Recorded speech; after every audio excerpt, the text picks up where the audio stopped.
Wrist and elbow pain typically has a lot to do with, number one, shoulder position. So how the shoulder is positioned. Is it rounded forward? Is it pulled back too much in a retracted state? The connection between the glenohumeral joint and the scapula. So what position is this bone, the humerus, in? Then we look at what's going on in the ulna and the radius. And many times what happens is in golfer's elbow and tennis elbow is that we have either a compression of the radius pushing into the humerus bone, and or a shearing effect or a locked shearing effect in the ulna. The other thing that happens is these bones in here, in the carpal bones, you have too much an extension position. So I can take these bones right here and I can place them in an extension position, and then they get stuck in that position, and then that messes with how the radius is connecting to the humerus. All right, so I'm going to show you a very simple way to decompress the elbow.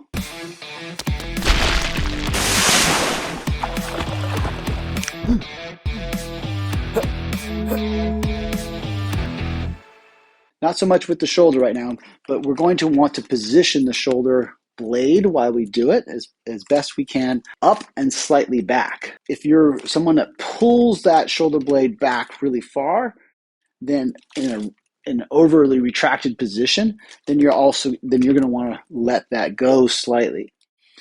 However, most people are rounded and forward, so you want to think about kind of up, slightly up, and slightly back is the proper shoulder position that we want to place while we're doing this exercise.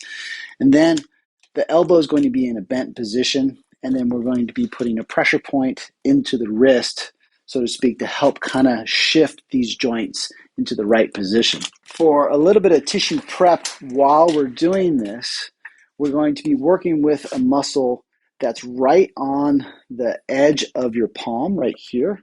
And this area from the joint through to this knuckle, this area gets really tight and stiff on most people with elbow issues or wrist pain issues. Now, if we take our hand like this and we massage this area here, what I want you to do is think about this direction here. See how I'm holding my hand and I'm moving my elbow like this. And what happens is the joint here gets really compressed on most people that have these issues. So you grab it, you really pinch right next to there, and then I'm going to hold my hand in place like this, and then I drop my elbow. And then I come back up, and I'm pulling the tissue this way. So get a good grip on that tissue, like so. I like to hold my thumb here like this, get a good grip, and then drop it down like so. And get a good grip, and then drop it down. You can also have it in this position here, and you kind of pull your elbow away. So I'm pulling this direction as I work that tissue and stretch that tissue out. It's important to do this before we do the elbow decompression so that we get this tissue nice and open in this area. So you get more release into the wrist joint, and you'll get a better release into the radius and the ulna bones here. So just work that tissue for a few minutes. It's probably sore. Just take yourself a little bit to the edge and really get that tissue to move and open up, just like so. Here's how we're going to release and decompress the elbow. You're going to need an exercise band of some kind, and you're going to attach it to a door, object, or whatever, and you want it to be roughly the same height as your elbows, as much as you can possibly. This is a standard exercise band that you can get on Amazon. It's about a 30-pound weight, so you want a decent weight in there. So what you do is you bring your arm through the loop and you place it right at your elbow here. Then I'm going to step forward like this, and you can see how this is basically holding my arm back, and I have my arm completely relaxed. Now I'm going to grab my wrist, and then once I grab my wrist, I'm actually going to pull my arm forward with in this case, my right hand. So my left is in the decompression with the band, and then I'm going to pull it slightly forward with my right hand. So I'm tractioning it this way. And I'm trying to relax this as much as I can.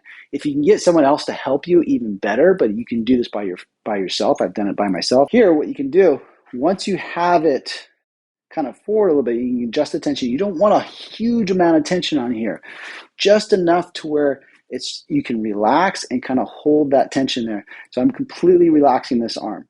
Now, shoulder position, you want to think about that shoulder kind of slightly up and slightly back. Now, with that shoulder slightly up and slightly back, you're trying to relax that arm. Then, right at the wrist, so I have these creases right here at my wrist, I'm going to be just below that with my thumb. I place my thumb here, then I place my index finger on the other side right here.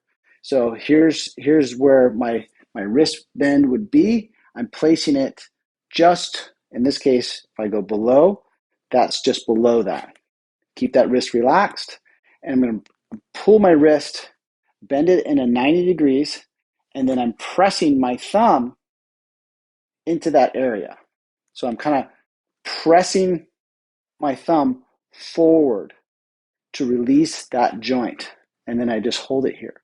Shouldn't be painful, and you just kind of relax that, kind of double check your shoulder, relax it, and kind of hold for a minute or so while it decompresses your elbow.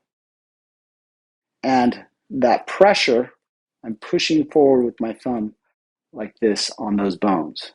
And what we're doing is we're adjusting those carpal bones, and we're also creating space in between the joint here. You can also hold the hand like this or like this and pull your wrist forward and decompress that area forward like this. So you're decompressing the wrist, you're decompressing the elbow joint at the same time. So you could do that first, hold it for like a minute or so, then bend it this way, and then press like that. And I know it's kind of counterintuitive in a sense too, because if you're having pain while you're putting pressure on your wrist, like in a push-up position, you would think that decompress it in a different way, like in this position, but it's actually the bones need to shift when they're in that position, in incorrect position. It's not getting the proper extension. Those bones are actually more than likely stuck in extension. So we have to take it into a flexion position, reorient them into a flexion position. Then when we take it back into an extension position, you actually have relief in the wrist. All right, so try it out. Let me know what you think. Give me a heads up in the comments, like questions, anything like that. Don't forget to subscribe and like this video, and I'll see you next time.